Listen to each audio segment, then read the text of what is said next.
Okay, I am standing here on the western side of Willoughby Run on the first day's battlefield of July 1st, 1863. And we're going to do a video now on the action on the early morning of July 1st, 1863 involving the 26th North Carolina Volunteers versus the 24th Michigan of the Iron Brigade's 1st Corps. Advancing from the west in this direction was the 26th North Carolina. As they advanced into this position here, of where Willoughby Run stands, on the opposite side, or the west side, or east side rather, of the bank of Willoughby Run, was posted the 24th Michigan of the Iron Brigade. Now, the 26th North Carolina was under the command of Colonel Henry King Burgwin, Jr. He was a young boy colonel, very young, and as his regiment here came to Willoughby Run on the morning of July 1st, they slammed into this Iron Brigade of the 24th Michigan. And we're standing here in Willoughby Run now, and we're going to walk up a path to the regimental marker of the 26th North Carolina. And I want to say that during this very short run, from this run here to where the monument sits, the unit fought and lost 588 men between Willoughby Run and the monument. So as we walk up there, I want you to visualize 588 men falling in this short distance. They slammed into the 24th Michigan right here where we're walking now on the eastern bank of the Willoughby Run. And they were able to push them apart. Sometimes the fighting was as close as 20 paces apart. Colors during this action were shot down 14 times.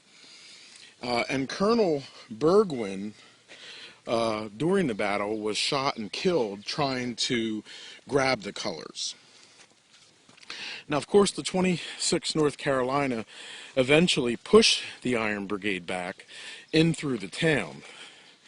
And the Iron Brigade reformed on July 2nd and July 3rd of 1863 on Culp's Hill.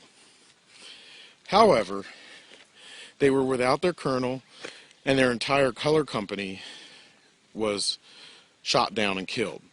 Now, during the Civil War, the importance of the flag was this. The battle was very loud, so you would watch out for your colors. And if your colors advanced, you would advance. If your colors retreated, you would retreat. So the importance of having color bearers was extremely important during the American Civil War. And in an action like this, where the color bearers were shot down, and here's the monument. So from the monument back down the pathway to Willoughby Run, they lost 588 men. Now, as we cross the street, you're going to see the monument to the 24th Michigan of the 1st Corps of the Iron Brigade. And much like the 26th North Carolina, they came to Gettysburg with nearly 500 men. And they had 5 color bearers that were shot down during this battle.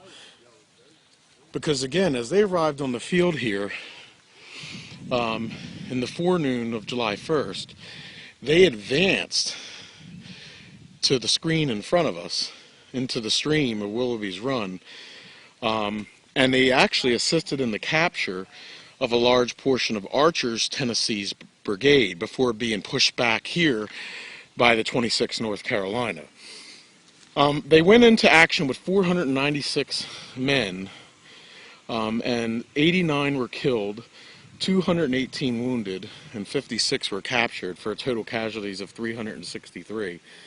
5 of their color bearers were killed, including all the color guard. And the color guard role in there was to stand at each side of the colors and guard the colors.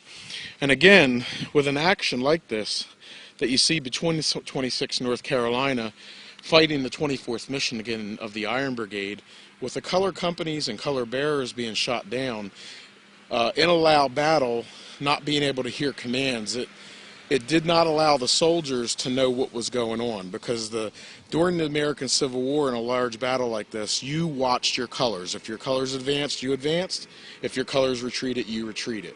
So there was a lot of mix-up and emotion going on. Eventually, the 26th North Carolina would push the Iron Brigade, including the 24th Michigan, back through this woods, back through the seminary, back through the town, and the 24th Michigan would end up on Culp's Hill for the remainder of the battle on July 2nd and July 3rd of 1863. So this has been a video on the actions of the first day involving the 24th Michigan of the Iron Brigade and the 26th North Carolina here on Gettysburg Battlefield Facebook. Okay, we are standing here on the banks of Willoughby's Run, and it was here in this area that James Pettigrew's brigade moved toward Gettysburg early on the morning of the July 1st. They deployed in a line of battle on the ridge about 600 yards west of us. Out here is Willoughby Run, less than 100 yards away. About another 500 yards away, they deployed into a line of battle. They stood on the brigade's left flank. So they were in this area over here on the left flank, probably somewhere near the current day Route 30. Facing the woods here in front of us, and the 24th Michigan of the Iron Brigade, and that's their monument that sits there today, facing those the woods and the 24th Michigan, they received an order to an advance at 2:30 in the afternoon of July 1st. Now, as they approached Willoughby Run, the regiment received a calling fire from the opposite bank by Major Jones.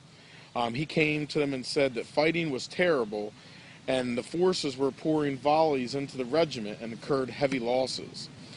Colonel Burgwin had been mortally wounded, and Colonel Lane was injured. The attack continued until the Union troops fell back through the streets of Gettysburg in the direction beyond these woods over here. As the Union fell back through the streets of Gettysburg, and then they took up position south of town near Cemetery Hill. Now, after the battle on July 9th, Brigadier General James Pettigrew wrote that the regiment had covered itself with glory. It fell to the 26th to charge one of the strongest positions possible against one of the strongest foes, and with a gallantry unsurpassed. Now, as he was giving those remarks, Zebulon Vance, who had served as a colonel of the 26th until his election as the governor of the state of North Carolina, concluded that your old comrades honored your association with them and to the state that they presented. So this has been the story of Pettigrew's Brigade on July 1st, 1863, here on the eastern bank of Willoughby Run, which is just in front of us across this wooded area, and the beginnings of the Battle of Gettysburg and the attack that they made against the 24th Michigan of the Iron Brigade as they made their way eastward into the town of Gettysburg. This has been the 26th North Carolina on Gettysburg Battlefield Facebook.